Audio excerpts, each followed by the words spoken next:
বার্নপুর হীরাপুর লোকনাথ বাবা যাত্রা সমাজের প্রয়াত অভিনেতা আশিস কুমার ঠাকুরের স্মরণে এক স্মরণ সভার আয়োজন করা হল। সংস্থার তরফে জানানো হয়, প্রায় 4 বছর আগে আশিস বাবু অকাল প্রয়াণে না ফেরার দেশে পাড়ি দেন। তিনি ছিলেন সকলের কাছে অত্যন্ত জনপ্রিয় ও প্রিয় মুখ। তাঁর প্রয়াণ দিবস উপলক্ষে শ্রদ্ধা জানাতে এই স্মরণ সভার আয়োজন করা হয়।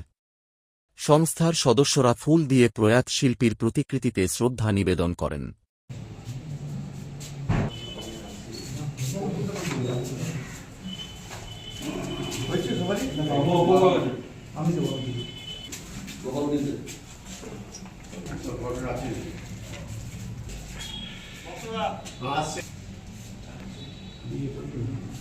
এদিন শিশুদের নিয়ে একটি অঙ্কন প্রতিযোগিতারও আয়োজন করা হয়, যেখানে প্রায় 40 জন প্রতিযোগী অংশগ্রহণ করে। পাশাপাশি বিকেলে কিছু সামাজিক কর্মকাণ্ড পরিচালিত হয়। এই অনুষ্ঠানের বিষয়ে বক্তব্য রাখেন লোকনাথ বাবা যাত্রা সমাজের সদস্য শচীন দেব বর্মন। আমাদের খুব প্রিয় একজন অভিনেতা ছিলেন আশিস কুমার ঠাকুর। উনি অকালে আমাদের ছেড়ে চলে গেছেন আজ থেকে 4 বছর আগে। আজ তার চতুর্থ প্রয়াণ দিবস। তাকে আমরা সকাল থেকেই স্মরণ করছি। সকালে ছোট ছোট বাচ্চাদের প্রায় 40 জন ছিলেন, তাদের অঙ্কন করেছি।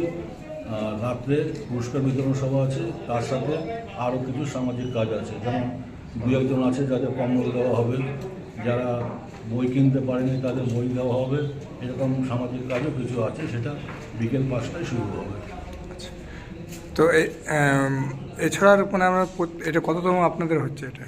এটা আজ 4 বছর।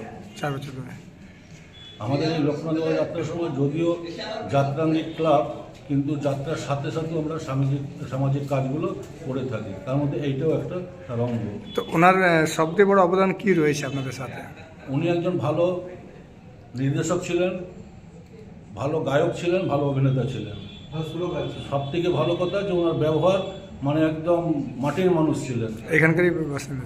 হ্যাঁ, আমাদের হীরাপুরে 3টে দল, তার মধ্যে উনি সবার সঙ্গে জড়িত ছিলেন।